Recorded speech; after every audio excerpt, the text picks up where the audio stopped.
Good morning, Wisconsin, and welcome back. We are prepared to start our uh, third and final day of the Lieutenant Governor's Small Business Academy. Again, my name is Dr. Gene Manzanet. I am the Senior Director for Diverse Business Development at the Wisconsin Economic Development Corporation. We're live here in Wauwatosa, Wisconsin, at the headquarters for Wisconsin Procurement Institute, who has been an absolutely phenomenal partner. It is our temporary operational center for the virtual portion of our program for the Small Business Academy this week. We are thankful for their partnership and their support on ongoing services they provided in ensuring that we are providing you quality visual programming for our virtual aspect of Small Business Academy. So good morning, everyone, and welcome to our third and final day. Thank you for all of you for joining us this morning. It's a wonderful, beautiful day here in southeastern Wisconsin.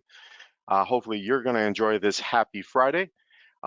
We hope that these last few days have been full of useful and insightful information for all of our business community throughout the entire state.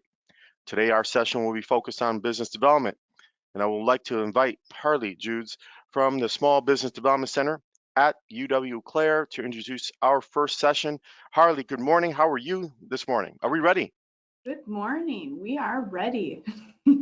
Outstanding. Take it away. Have a great Friday morning. I look forward to seeing you all in a few hours. Enjoy the programming, Harley, take it away. Awesome, will do. So I am Harley Judes. I'm the interim director of the Small Business Development Center at UW-Eau Claire, and I'll be your moderator today for our presentation today, which is I am a startup. Where do I start? Starting a business can be a daunting undertaking, and understanding where to start is a common challenge. So during the session, you'll hear from Greg Clark, who has firsthand experience in starting 3 successful businesses. So Greg Clark is a certified mentor and vice chairman for West Central Wisconsin and the Upper Peninsula of Michigan, so SCORE. And so he has just a little bit more about him. So Greg Clark is a high energy, results driven executive with an entrepreneurial spirit. Having started those 3 successful businesses, he has extensive experience in the global sales and marketing of diverse products with demonstrated success in profitable sales growth and increased market share. So Greg has an MBA with a concentration in finance and an undergraduate degree in marketing. He also has been trained in Six Sigma and project management processes. So in addition, he is a recognized adjunct professor and trainer and has been blessed with the trust of multiple nonprofits with leadership positions that have facilitated positive change. Greg approaches life as a student and is always willing to help people achieve their goals and dreams. So really excited for your presentation today, Greg. So please feel free to take it away. So he's got about 40 minutes, then we'll open it up for questions. All right. Sounds good. Good morning, everybody. And as you can tell, my mother wrote that bio, so take it for what it's worth. But if anybody wants to look up all the nitty-gritty details, you can go to LinkedIn, put in Greg Clark, put in lacrosse, and you can take a look at my background and my journey. As you can tell, I'm an old man. I've had a lot of good experiences. Had a lot of bad ones too, and as we like to say, sometimes you learn more as far as in the mistakes than you do than the honors and such like that. But I've been fortunate to have both. Here's what we're going to do today. We're going to spend our time talking about, how do you start a business? And I'm not talking about building out a business plan today or anything like that, but I am going to talk about a couple of tools that are critically important into understanding the core of your business. I mean, most people get into it. I know I was one of them. I thought that there was a need. I thought there was a problem that I could solve, with something that I could create. I'm sure that's where all of you start from. But one of the things that I learned the hard way in spending some money, probably too much money up front, in a couple of these ventures, is I thought I understood my value proposition that was targeted towards what I thought was my target market. And so often we kind of fall in love with the idea of our starting a business, that we don't right up front take a step back and take a look at how do we in fact understand the needs of our client and right up front, so that we have a better understanding of the value that we are creating and hopefully a value that we're going to get paid for.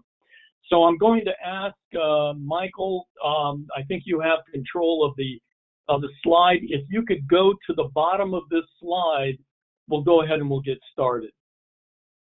Just to give you a little background, there are business tools out there. I think everybody has, if you're in this journey of starting a new business, you probably have heard of SWOT, the SWOT analysis: strength, weakness, opportunity, and threats.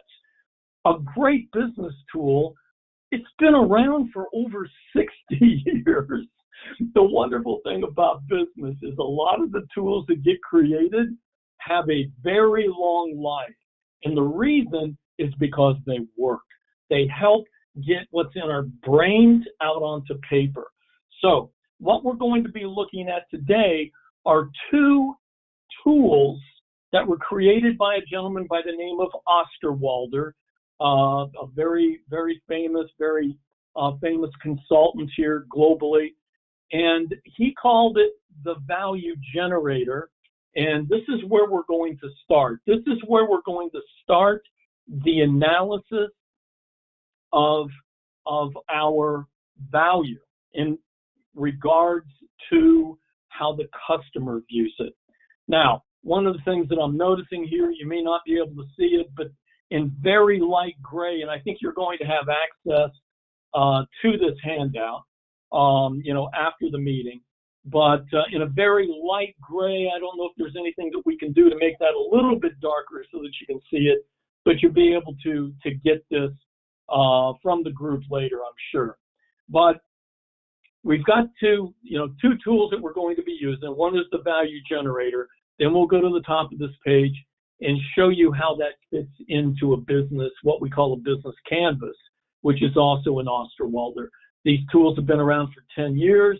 I've used them in the corporate world, I've used them in the consulting world, and I use them right now with SCORE. So they are excellent tools to at least be exposed to. And certainly, I'm going to tell you right now, if you go to YouTube and put in value proposition generator, put in business canvas, there are some great short videos that you can take a look at to refresh you and allow you really to get started. So here's what we're going to do.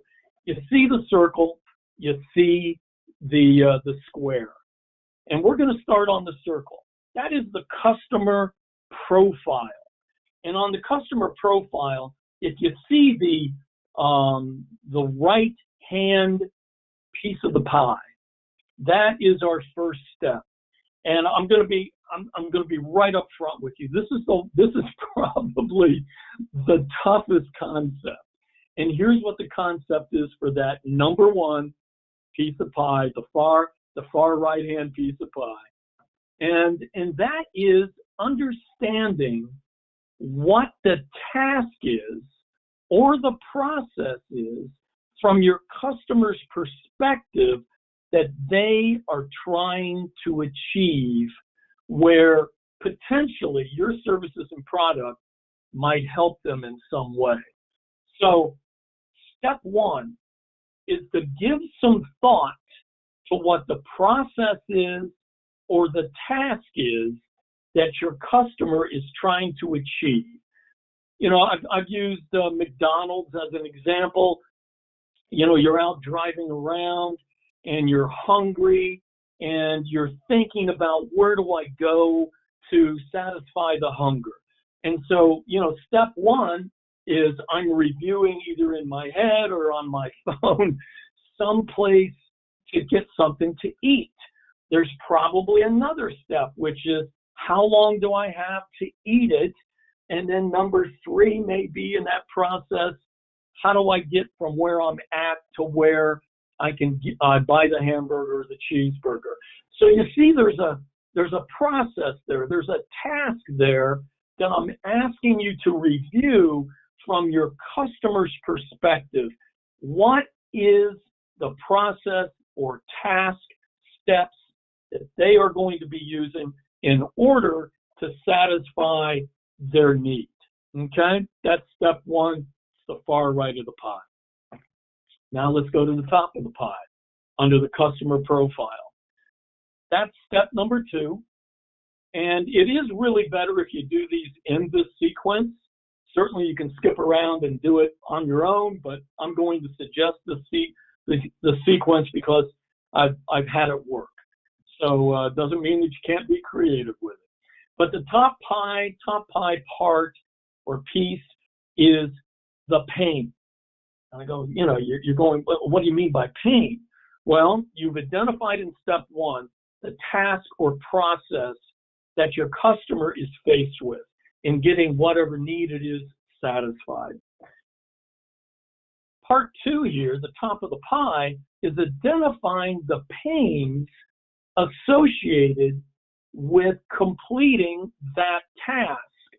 And what I mean by that, kind of going back to the McDonald's or, getting fed, some fast food, solution or process, think about the pain of, wait a second, the pains associated with waiting to get served, the pains associated with, getting to the place, the pains associated with identifying what the place will be, going through that. You may have to pull off to the side of the road to use your phone, whatever. There's all kinds, there could be even safety pains, in fact, in this process that are relevant to your client's completion. So this is where you begin to make assumptions as to the pains or difficulty that your client has in completing the task or process that you identified in step one.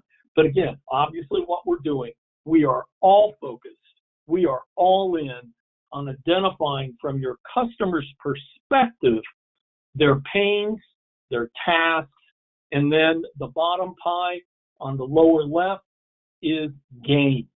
What are the expected gains that the customer is thinking about or has in relation to the process?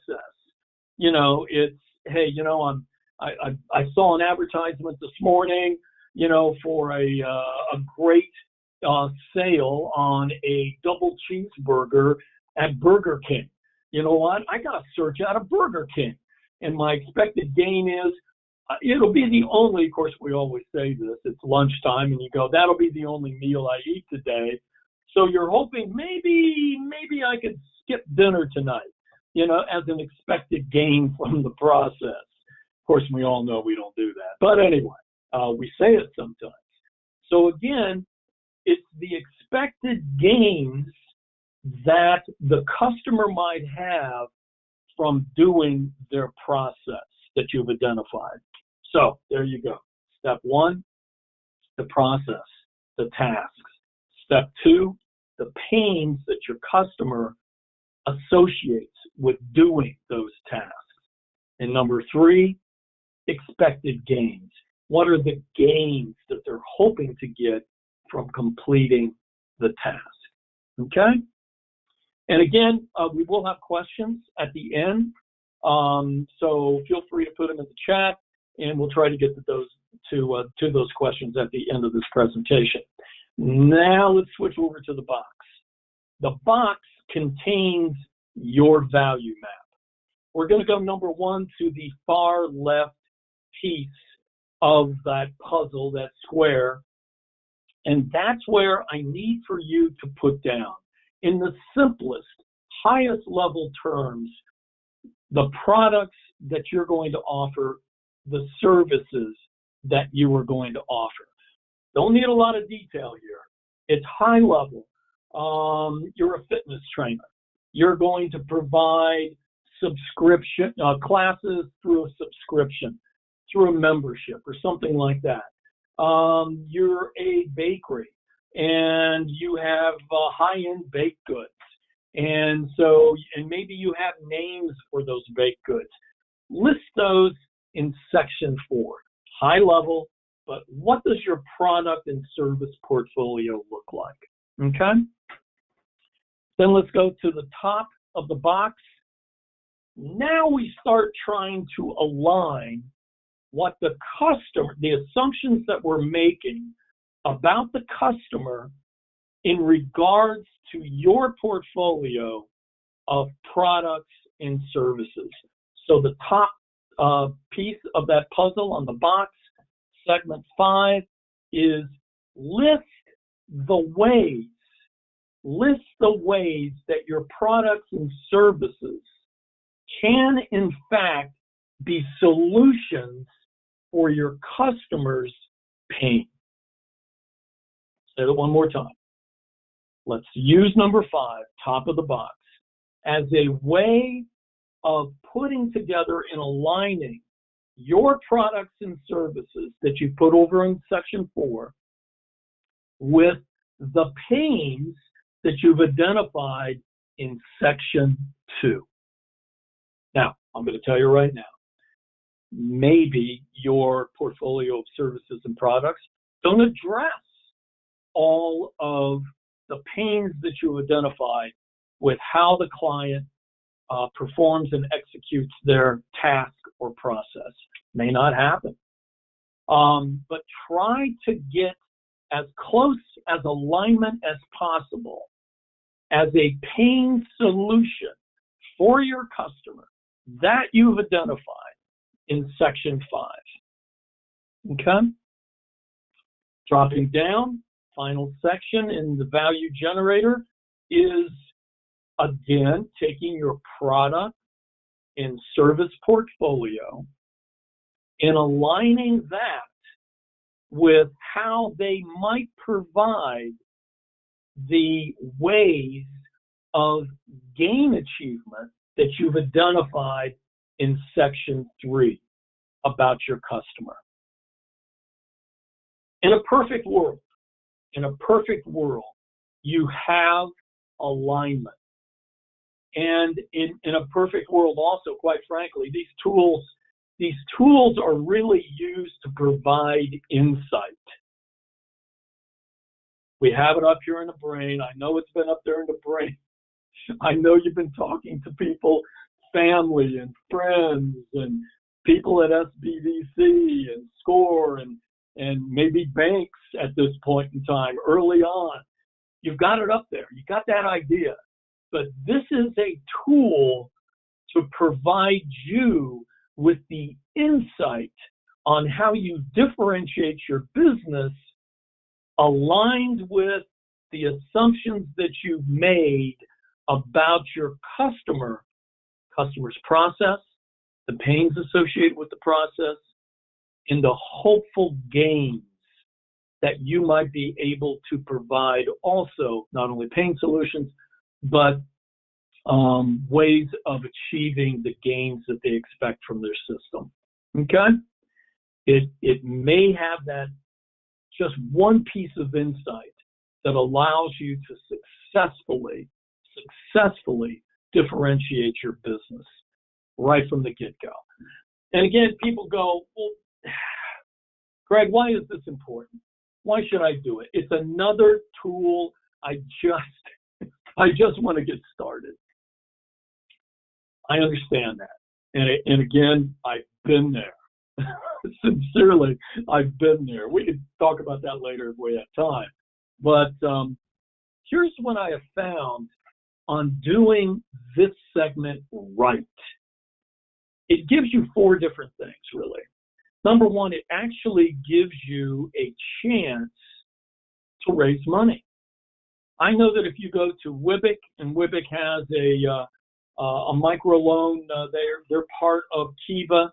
They help you get ready for this microloan, crowdfunding, crowdsourcing, money-raising kind of event. You can raise up to about $15,000. This value generator allows you to discuss your solution, your company, in regards to the customer that you're focused on. And that's important. I've sat in the chair. I also, as part of my my past, I ran a venture capital group for about 2 years. And certainly, I'll be honest with you, I never had an entrepreneur walk up to me and show me a bad financial plan. They know better than that. They got to show a profit at some time, blah, blah, blah, on and on with the numbers. But the critical thing to me was, do they understand their customer? Do they understand the value that they are creating to solve customers' pain and provide customer gains? Pains and gains. Critical in the development of your story. You've got to have a story. Just winning numbers with profitable numbers, 2 to 3 years, that's great. You better have it. But more importantly, what I have found on both sides of the desk, the important thing is to have a tight, customer-focused, customer-centric story. And this allows you to get that started. So Kiva is one thing. Being able to raise money. It's not a lot of money. It's enough to allow you to do some experiments on your assumptions that you put down here about your client. But, you know, it's around $15,000. Be sure to keep that in mind. It can raise capital for you. And it also clarifies, you can lay this one pager in front of family and friends and basically walk them through it. And at the end of maybe 15 minutes, they understand completely what you're trying to achieve and how you're going to be different. So that also has been incredibly helpful, incredibly helpful. Another good thing about this tool, it becomes, in combination with the other thing that we're going to be talking about here in a second, which is the business canvas, these 2 pages, the business canvas and the value proposition generator, become the core, the absolute core for the development of your business plan, your 30-pager, your bankable business plan. If you need money, if you're not going to self-fund, which most of us don't, you're going to have to go out and get a line of credit. You're going to have to go out and get a loan. You want a 7A from SBA, whatever that looks like in your world. If you walk in to an SBDC, you walk into a WIBIC, you have the ability here with these 2 pages to lay out a congruent core for why you're getting into business. Here's how we understand the customer. Here's how we align with providing the value. And that, I got to tell you, that's 3/4 of the battle, you know? So it helps speed along and accelerate the development of that bankable business plan with your other SBA partners. Another reason why we do this is it becomes a design of experiments for all of you science folks out there. There's a few of you, right? Come on. And this becomes a way, if you think about your customer pains that you've identified, if you think about the customer gains that you've identified, I hate to say it, but if it's untested and you're early in this process, they're untested. And so it really begins to shape a way, a guide for you to spend as little money as possible to test these assumptions as to your pain, the customer's pains and the customer's gains. Doesn't that make sense? Instead of going all in, I know that sounds great, burn the boats on the beach and all of that. I've been there, I've done that. I had one business, I spent $80,000 learning that I didn't do it right, and I wish I'd have done this. So, yeah, I've been there. You don't want that to happen to you. So, you know, it helps you identify in a small way, what is the least expensive way for me to test my customer assumptions on pains and gains. And then, of course, you see how that trickles back to your alignment on your products and services. The other thing that a lot of people don't realize, and most people, that's a broad generalization. I'll say it anyway. Most people don't want to be a salesperson. They don't like it. And, because we've all had the experiences of bad salespeople. And so a lot of us go, I really feel uncomfortable in that selling piece. I got bad news for you. You got a business, you're going to sell. You've got to wear the sales hat. I don't know if there's another way around it. Now, again, social media and everything like that is helpful. And am I talking about, personal face-to-face selling? Yes, but there's so many other channels for that today, which is great. But here's another thing that this page allows you to do, this exercise. If you took only the pain section, segment 2, and you develop, I'll just call it a pain page. Here are the things that you've identified, hopefully you've tested, you've identified that the customer has pain about in completing their list, their process, or their tasks. This would allow you to walk in on a face-to-face. This would allow you in social media to put up your pain page and be able to say the following. Here are the things that I understand my business might be able to help people with. Is there anything on this page that we should talk about? And suddenly you get them talking.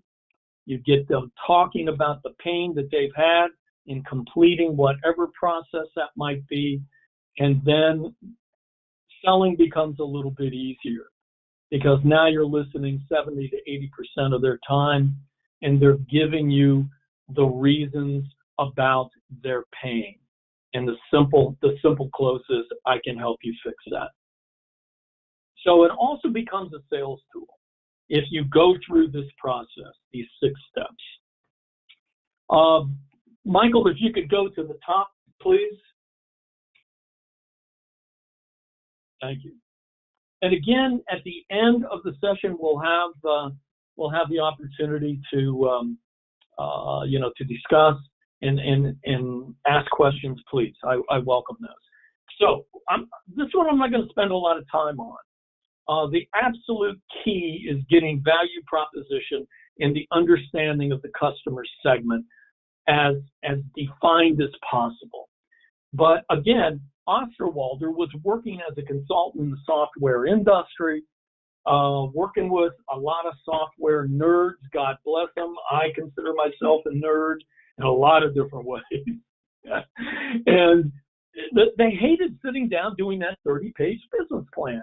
But he would tell them, this is the only way you're going to attract capital. Got a great idea, piece of software. And so he came up with these 2 pages. He came up with, okay, I'm going to help them identify their customer and how their product or service satisfies the customer's pains and gains. And then he came up with this, which is the business canvas. So if you take a look at number 1, customer segments, that's, if you can see, it's really, really hard to see.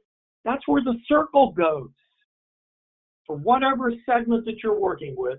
And a lot of you may be working with differentiated segments that demand a different way to get the message or the product or service there.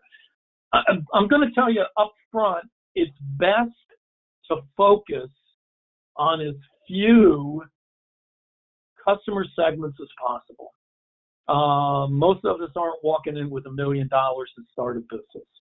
And boiling the ocean is not a good strategy for developing a new business.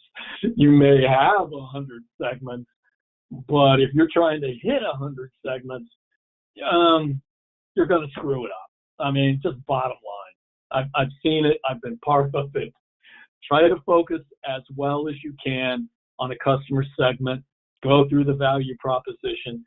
And on the business segment or the business canvas, number 1, customer segment, that's where the circle goes. All that work that you put into that pie goes under customer segment. Let's move over to number 2. Gee, is that where the square goes under number 2, value prop? Yes, it is. It's your list of product and services in your alignment in solving what the gains and the pains are in your customer segment that you've targeted. Okay. Just running through the rest here. Let's go to number 3. Channels are basically a discussion of how are you going to deliver? How are you going to deliver your value proposition? Okay. Number 4, customer relationships. And people get a little confused on this. And when you get this template, you'll see there's some ideas in each one of these boxes that give you a little bit more of a granular explanation of what I'm looking for here. But under customer relationships, there are groups that market through a community, building a community of customers that you stay in contact with. You've got a newsletter. There are communities where it's a one, or there are customer relationships where it's a one-off. I've got an item, it's purchased through social media, and away you go. Maybe it's a subscription service. So it's talk a little bit about the relationship that you are going to have, short-term and long-term, with the customer segment that you've identified. Number 5 is revenue streams. There may be more than one revenue stream here. I have some ideas down here, but I mean, I have people with revenue streams from the standpoint of I'm selling. I have customers that do baked goods. I have customers that bounce off of that and do a newsletter. I have customers that bounce off whatever their core is and does a podcast, which drives advertising dollars to them because you're getting the right targeted eyeballs into that podcast or onto that newsletter, electronic newsletter.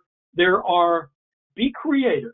There may be more than just one way of creating value streams with the value proposition that you've identified. Okay. Number 6, key resources. What are the key resources that you will need to create the value? Okay. Obviously different. It's all over. If it's a service product, if it's a, hey, I build something product, you identify what those key resources that you're going to need in order to build out or deliver that value proposition. Number 7, key activities. So what are, I used to run I had a consulting business in sales training. And one of the things that we always talked about, I had salesmen that were always upset when they didn't close it. They didn't close that piece of business. And I always asked them, I said, what are the behaviors that you have to do in order to get to a close? And the thing was, what we did was we created a thing called behavior mapping, and it was a key activity. They had to get out of their car. They had to make a phone call. They had to be able to make an appointment. What are the behaviors, looking at your business, what are the behaviors that you have to do in order to either create the value or deliver the value from your business or service? Okay. Number 8, key partnerships. And in key partnerships, these could be symbiotic, synergistic, I love all those words, but it's groups like SCORE, it's groups like SBDC, it's groups like WIBIC, it's groups like CooleyCap here in the La Crosse area. Who are your partners? Either from a funding standpoint, could be banks, also obviously, but who are the key partnerships? Could be the chamber, it goes on and on, Rotary, but who are the partnerships that you have to create in order to fulfill your key activities, to drive your key resources in building out that value proposition? Okay. And then number 9, obviously the cost structures. And in that, I always like to break them up first at a very high level in variable costs and fixed costs. What are my fixed costs? What do I have to put in place in order to bring in key resources, in order to do the key activities, in order to build out the value. What are those cost structures from a fixed standpoint? And then what are the ones that vary with volume or the seasonality of the business? Because those will help you capture what I think is one of the most important parts of the financial documents for an entrepreneur, which is, you've got the income statement, you got the balance sheet, and you got the cash flow statement. Make sure you get the cash flow statement right. That, to me, nothing is more truthful than cash, and that's cash into your company's checking account and cash out of your company's checking account. That cash flow statement, that one you better spend a lot of time on, because that is in fact the blood of your business from a cost structure and understanding standpoint. Okay? So with that, see what time it is. Excellent. What I've tried to attempt to do is place the proper attention on the value proposition map. I feel that that's what I have found with my clients, what I have found myself. It's one of the most critical pieces in a startup, in a small business, early in your journey, to spend a lot of time wrestling with the understanding of your client, your target segment. You don't do that, you've got a story that may be shredded in the first 6 months. So, and again, I think I mentioned also, and there's some great books out there. Lean Startup is a great book. And one of the things I love in that book is they emphasize finding the least costly way to experiment and test the assumptions that you have made in your value proposition. It's integrated. It just makes perfect sense to do that. But it's also a part of your story. When you sit in front of somebody and you're trying to raise capital, it allows you by able to say, look, I've made these assumptions, I tested these assumptions, and they're real. And hopefully you got paid a little bit of money doing that. And there is funding out there to get those small experiments done. I mentioned Kiva, and with these two documents, you can talk to anybody at Wibic or go out on your own and crowdfund. These give you a leg up in explaining a realistic story and why you're going to use the money, which is to test the assumptions and build a solid case for a full-blown 30-page business plan, a bankable business plan. Integrating that into the business canvas and then beginning to build around the value proposition that you are building. The key activities, the key resources, the key partnerships, the customer relationships, and the channels on how you're going to deliver and sustain that contact and relationship with your customer segments. And then flowing out of that is your revenue streams and also the cost structures to make all of that happen. In 2 pages, you have created an ability to stand up in front of any organization and put down in these 2 pages a solid look at why you are going to be successful. So that's basically all I got. I don't know if there's any questions, but I think we've got about 85 people online. I really appreciate the attendance today. And certainly SCORE.org, a lot of you are not familiar with SCORE, just real quick. SCORE was founded in 1964. There are 10,000 certified mentors and coaches around the United States. And our value proposition is over 300,000 years of business experience. So with over 1,000 different industries. So what I've been able to do and what every SCORE mentor can do is put together a mentoring team for whatever business that you're looking at. I'm pretty sure that we've had some experience with the type of business that you're considering. So feel free, score.org. It's pretty simple. We also have well over 2,000 different videos to take a look at. Everything from how to start a chicken farm to, oh, good Lord, you name it. It's absolutely amazing. But there's a lot of SBDC and WIBIC. All of them have great tools too. So we have a richness in that. So that's about it. Thank you very much. Awesome. Thank you so much, Greg. And so now is the time where you can ask any questions you have in the chat. So I'm going to be on the lookout for those questions to make sure that Greg is aware of them. And then also even think of if you have questions about SCORE or other resources, that's something that we can certainly talk about too at this time. So I'll be looking in here, and if you have any final remarks, Greg, that you'd like to talk about as I wait for some questions to come in, or if you want to talk about SCORE and what it's like to work with a SCORE mentor, because not everyone may be aware of that resource. Yeah, it is. It's been around for a long time, but I know one of the things that I found, and we just started. I've only been on with SCORE for 2 years. And I live here in La Crosse. And one of the things that I found that was interesting, and I did not grow up in Wisconsin. I'm an Indiana boy. Don't hold that against me.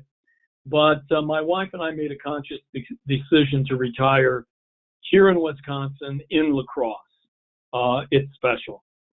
Mm-hmm. No question about it. And I love the Packers. Come on.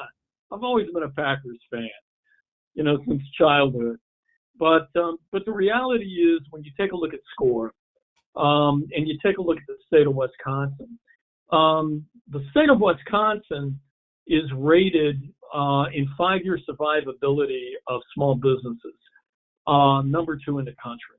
And we're also number 2 in the country at 10-year survivability. So needless to say, we have an incredible environment for entrepreneurs and small business. The one thing, though, that is a little different with the state and between the East and the West is the eastern part of the state has had groups like SCORE, WIBIC, SBDC for decades. And there is absolutely no question that that's one of the reasons why we rank so high. No question in my mind. On the western side of the state, we've only had SCORE for, I think, around 5, maybe 10 years. Mm-hmm. And Peter Bushman, who's the president of our SCORE chapter here in West Central Wisconsin in the Upper Peninsula of Michigan, is really just getting started as far as in filling out the number of mentors and coaches. But WIBIC is actually new on this side of the state, too. Mm-hmm. SBDC has been doing a great job here at the different universities for years. So we feel, well, I've got that competitive nature. I want to beat number 1. I want to be number 1 at 10 years, right, for the state. Yep. I want to be number 1 in 5 years. And I think when you take a look at the ecosystem that we are putting together, and I'll speak for the western side of the state, it's an exciting one to be an entrepreneur, to be a small business owner, and being able to bring some additional, 300,000 years of business mentoring. And I am blown away. I am the runt of the litter when it comes to mentors and coaches. Mm-hmm. It's unbelievable who's out there that we can pick on and make them part of your team. That's awesome. And so with that, we have some questions that came in. So one question is, can you talk a little bit more about the testing piece that you were talking about in your presentation? Sure, absolutely. When you take a look at pain, I'm looking at the circle now. If you take a look at the circle and you look at pains and gains, there are certain assumptions that we are making about the customer. Now, again, it depends on where you're at in your journey. Maybe you're maybe you've been a year into this. Maybe you've already sold product. My answer for you would be a little bit different than if you're an aspirational entrepreneur, you've got an idea, and you think you've got some value to deliver and get paid for. But really, what I mean by that is that page becomes a way to design the experiment. And again, so different, the range of products. But if you're making a, I mean, I have one client that's making bells for cats in order to stop cats from killing birds. And he started out, made some assumptions, being able to test those online with a website and actually generate orders, for the concept, that could be an inexpensive way of testing the assumption. And so that's what I'm talking about, is how do you figure out an inexpensive way? I had a client, he was building houseboats, and each experiment was costing him $80,000 to $100,000. That's a very difficult way to test assumptions, and it was difficult for him to be able, to get that a small scale test in things like that. So it depends on your product. It depends on where you're at in the journey. But always, once you've identified the assumptions you're making about pains and gains, find an inexpensive way to test those assumptions. Okay, that's good to know. And so we have a lot of questions about resources. So one is, who is the best person to speak to regarding valuing your startup business for something such as the show Shark Tank? So maybe it's starting with that one. Okay. So let me see if I understand the question correctly. Valuing your business, is that correct? Yes, so valuing it so that you could approach somewhere like Shark Tank and talk about why it's worth it. Here's something that I'm a big believer in AI, and I would challenge the person who sent in the question to grab Bing AI. It's basically free, but grab an AI tool and I would put in the prompt, give me a list of business plan competitions in the state of Wisconsin. I'd plug that in. I don't know what you're going to get. I haven't done it, but I would start there because there are numerous business plan competitions throughout the state, throughout the year. If you're a business veteran, I know there are a couple of veterans groups. I have a client who has been up in front of several, and there's been cash prizes, but in every case, it's an opportunity to test your assumptions, the pains, the gains, the task, the process. I think it's an excellent question, but yeah. I would make AI work for me on that one. Good point. Yeah, AI has become a really valuable tool for people to use, and just going off of that too. So they may be thinking like, oh, maybe they can get funding through Shark Tank. And another person had said, is there any advice on startup funding for small businesses? What are your thoughts on that? Well, there's a couple of things, and there's a division right up front, and that is, do you have personal assets that can go to back up a business loan? And so it's really, you have to do a personal review of your own finances. Do you want to take do you want to absorb the risk by putting up your house in a second mortgage? Do you have stocks and bonds that you want to put up, to help fund the business? But, that being said, the other piece is, look, I've got a great idea, but I don't have a lot of resources. even then, you have an opportunity to take a look at, and again, I'm a big believer in crowdfunding with Kiva. Kiva is it's an international organization. It's well recognized. It's well run. And yes, you can only pull down about 15 grand.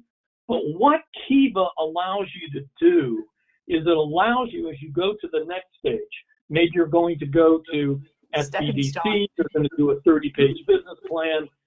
They're going to help you attempt to get a 7A loan, for operating costs for running your new business, taking it to the next level. Having been successful in a Kiva raise, as well as demonstrating that your assumptions, which you use the money in Kiva to prove, put you head and shoulders above other people that just walk in looking for money. Mm-hmm. And again, really great are point. going to be requirements. A lot of it's going to be, are you a veteran?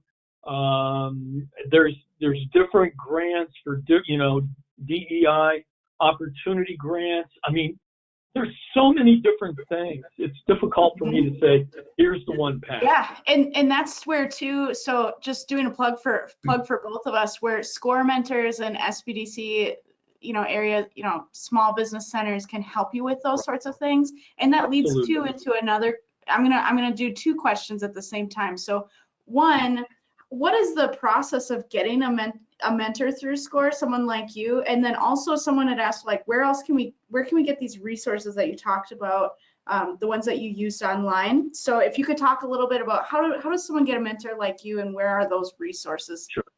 Sure. Perfect. All right. Number one, let's talk about resources online. The one that I mentioned in relation to the business canvas and the value proposition. There's a couple of guys out of New Zealand. I know this is weird, but there's a couple of guys out of New Zealand that have done 6 and 7 minute videos on the business canvas and on the value prop. I use those. I send those to my SCORE clients prior to actually doing, usually in a Zoom call, doing a session with them to help them go through that. From a standpoint of getting a coach or a mentor, go to score.org, okay? And you can put in, there are keyword searches now. You can say, I'm going to start a barber shop. And you may get, because now, and this is a little bit new with SCORE, I can literally be a coach or a mentor anywhere in the United States. About 70% of us are able to go anywhere through a Zoom call, of course, or telephone call, and be able to mentor or coach anywhere in the United States. So that's really been a big advancement here in the last couple of years. Also, feel free to take a look at the video libraries that are at score.org. So many of them are used by SBDC, they're used by WIBIC, and that's okay. They're all free. All of our services are free. So, we don't get paid for this. It's just, we love the juice that entrepreneurs and new business startups always have. We love that enthusiasm. I'm 93 years old, so no, I'm just kidding. But it's a lot of fun working with the excitement, a lot of times the fear and the anxiety, and having been through that, as well as successful in the corporate world.